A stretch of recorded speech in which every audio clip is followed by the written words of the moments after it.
Tahun 2023 telah berlalu dengan ketegangan yang melanda berbagai penjuru dunia. Dalam peristiwa terbaru, kita telah menjadi saksi konflik antara Israel-Palestina dengan eskalasi yang belum pernah terjadi sebelumnya. Di benua Eropa, konflik di Ukraina masih terus berlanjut. Sementara perang saudara berkepanjangan juga terus berlangsung di Sudan dan Myanmar, ditambah dengan ketegangan yang ada di Laut Cina Selatan. Pertanyaannya sekarang adalah, apa yang akan terjadi selanjutnya? Kami ulas lebih dalam di video ini. Yuk kita mulai videonya. Assalamualaikum warahmatullahi wabarakatuh. Sobat channel Kabar Langit, sambil menebak, Sky News dalam laporannya memprediksi apa saja yang bisa terjadi di tahun 2024. Dan seperti inilah gambaran tentang konflik-konflik yang terjadi tahun ini. Konflik jalur Gaza. Kapan konflik di jalur Gaza akan berakhir? Ini merupakan pertanyaan yang sangat rumit dengan jawaban yang sulit diprediksi saat ini. Walaupun korban dan kerusakan yang telah terjadi melibatkan skala yang besar, gencatan senjata selalu tampak sulit dicapai.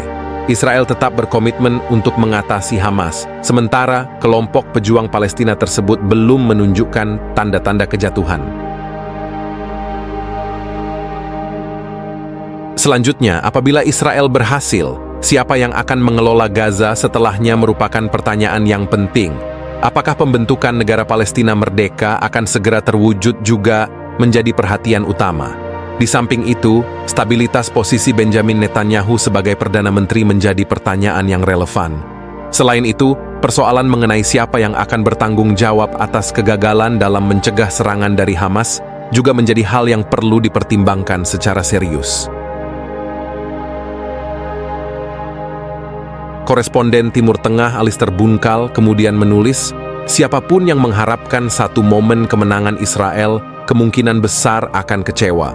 Bahkan jika Yahya Sinwar, pemimpin Hamas di Gaza, muncul dari terowongan bawah tanah sambil mengibarkan bendera putih, operasi militer di Gaza kemungkinan besar tidak akan segera berakhir.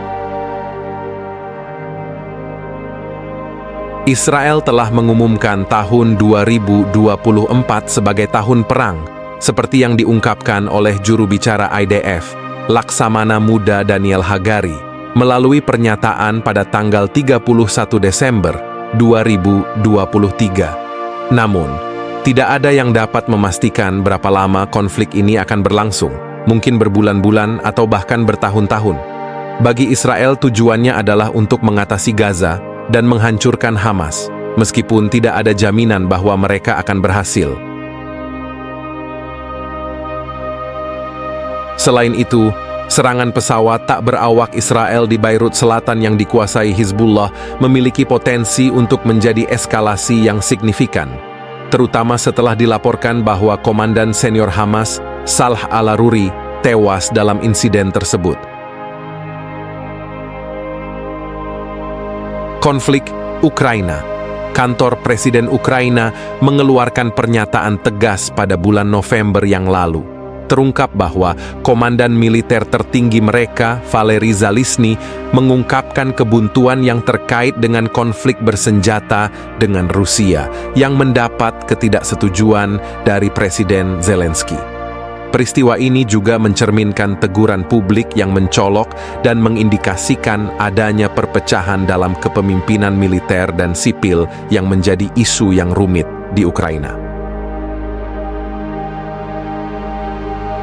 Selanjutnya, Presiden Zelensky membantah pernyataan yang disampaikan oleh Zaluzhny dan dengan tegas menekankan bahwa situasi ini bukanlah sebuah impas. Menurut perkiraan yang dilaporkan oleh Sky News, Ukraina tampaknya memiliki niat yang lebih ambisius dalam melakukan serangan yang lebih jauh ke wilayah Crimea dan Rusia. Sementara itu, dalam rilisnya, antara menyatakan bahwa sebagian besar penduduk Rusia masih percaya pada kekuatan militer mereka dan yakin bahwa negara mereka akan berhasil dalam konflik tersebut. Dengan mayoritas penduduk Rusia yang mendukung langkah-langkah pemerintahannya, adalah mungkin bahwa Vladimir Putin juga akan berhasil memenangkan pemilihan presiden yang dijadwalkan pada Maret 2024 mendatang.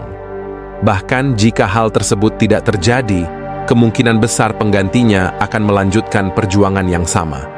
Situasi yang serupa dapat dilihat dalam pandangan warga Ukraina terhadap pemimpin mereka, di mana mayoritas mendukung Presiden Zelensky dan memiliki keyakinan bahwa mereka akan meraih kemenangan dalam konflik ini. Dari perspektif global, hal ini mengindikasikan bahwa konflik di Ukraina masih belum menunjukkan tanda-tanda akan berakhir sepenuhnya, dan pertempuran kemungkinan akan terus berlanjut hingga tahun 2024. Namun, bagaimana dengan situasi yang terjadi di lapangan? Faktanya, baru-baru ini Rusia melaksanakan serangan menggunakan pesawat tanpa awak ke ibu kota Ukraina, Kiev, pada tanggal 1 Januari. Konflik Taiwan.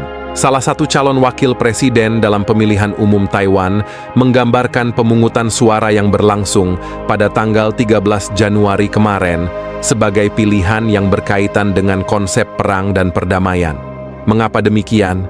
Karena kenyataannya pemilihan presiden baru melalui proses pemilihan umum di Taiwan dianggap sebagai langkah penting yang memiliki potensi untuk mendefinisikan ulang hubungan antara Taiwan dan Cina.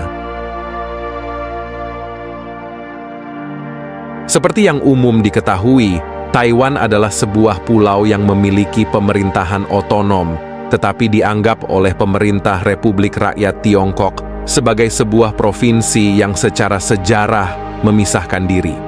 Presiden Tiongkok, Xi Jinping, telah mengulangi niatnya untuk mencapai penyatuan kembali negara tersebut, bahkan dengan menggunakan tindakan kekerasan jika diperlukan. Dalam beberapa tahun terakhir, Tiongkok juga telah meningkatkan frekuensi pelaksanaan latihan militer di sekitar Pulau Taiwan. Kemudian, pada tanggal 6 Januari yang lalu, Kementerian Pertahanan Taiwan mengutuk tindakan Cina mengirimkan balon udara ke arah pulau tersebut. Oleh karena itu, Cina memandang penyelenggaraan pemilihan umum sebagai suatu tindakan yang sangat provokatif.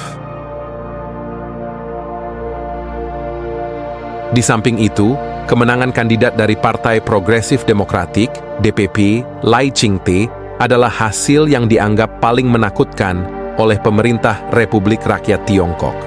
Hal ini dikarenakan Partai Progresif Demokratik mengambil tindakan yang paling tegas terhadap pemerintahan tetangganya yang berkuasa. Lai Ching-te sendiri adalah figur yang lebih provokatif, dengan riwayatnya dalam membuat pernyataan yang secara lebih terbuka mendukung kemerdekaan dibandingkan dengan anggota partainya yang lain. Tidak ada keraguan bahwa pemungutan suara tersebut dan kemenangan Lai akan memicu lebih banyak aktivitas militer di sekitar wilayah Taiwan. Konflik Sudan. Sudan telah terjerumus ke dalam konflik yang paling serius sejak Perang Saudara, yang pada akhirnya membagi negara terbesar di Afrika itu menjadi dua bagian. Pasca revolusi pada tahun 2019 yang menggulingkan Omar al-Bashir, mantan anteknya tetap berusaha mempertahankan kekuasaan dan akhirnya terlibat dalam konfrontasi yang sangat berbahaya. Dalam konteks ini, terdapat perang berkelanjutan antara pasukan militer yang dipimpin oleh Jenderal Abdul Fattah al-Burhan yang memegang kendali Dewan Kedaulatan dan kelompok paramiliter Pasukan Dukungan Cepat, RSF.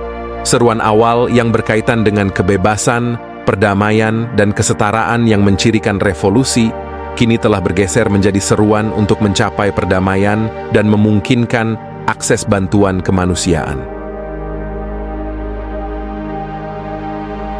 Sebagian besar wilayah ibu kota Khartoum saat ini telah dikepung oleh pasukan dukungan cepat, RSF, yang telah melakukan kekerasan terhadap perempuan dan anak-anak, serta menduduki rumah-rumah warga sipil. Konvoi kemanusiaan juga telah menjadi target serangan oleh kedua belah pihak, sementara jutaan orang berjuang untuk memenuhi kebutuhan dasar mereka. Di wilayah Darfur, kekerasan etnis yang didukung oleh RSF telah mengakibatkan perusakan komunitas non-Arab pada saat markas besar tentara berada di bawah kendali mereka. Beberapa upaya mediasi yang diselenggarakan oleh perantara dari Arab Saudi dan Amerika Serikat dalam merundingkan perjanjian gencatan senjata telah gagal dalam mengakhiri spiral kekerasan tersebut. Dengan tidak adanya tanda-tanda penyelesaian yang jelas, perang di Sudan akan terus memunculkan krisis kemanusiaan yang sangat mengkhawatirkan. Konflik Myanmar. Pemerintahan junta militer yang mengambil alih pemerintahan Myanmar melalui kudeta pada bulan Februari 2021 saat ini menghadapi ancaman yang signifikan. Pasukan pemberontak etnis yang dikenal sebagai Aliansi Tiga Persaudaraan telah bersatu dan melancarkan serangan terhadap pos-pos militer junta. Mereka mengambil tindakan ini sebagai bagian dari upaya mereka untuk melawan kekuasaan junta di negara bagian Shan, sebuah wilayah yang berbatasan dengan Tiongkok dan Thailand. Pada tanggal 5 Januari yang lalu, kelompok ini mengumumkan bahwa mereka berhasil menguasai kota Laukai setelah markas militer regional yang berada di sana menyerah. Penaklukan Laukai yang terbaru merupakan kemenangan terbaru yang diraih oleh pasukan pemberontak dalam serangkaian serangan besar-besaran yang dimulai pada bulan Oktober, dan saat ini menjadi ancaman paling signifikan bagi pemerintahan militer Myanmar. Aliansi Tiga Persaudaraan telah menunjukkan niatnya untuk, seperti halnya banyak kelompok etnis lain di Myanmar, menggulingkan pemerintahan militer dan bergabung dengan Pemerintah Persatuan Nasional, NUG. NUG adalah sebuah koalisi politik yang sebelumnya digulingkan oleh junta militer. Perlawanan terhadap pemerintah militer telah meluas ke seluruh negara, tetapi strategi yang digunakan untuk menggulingkan militer telah bervariasi. Kesatuan antara pasukan etnis, milisi, dan pasukan pertahanan rakyat, PDF, diyakini dapat menciptakan momen yang memiliki potensi untuk melemahkan kendali junta militer atas situasi.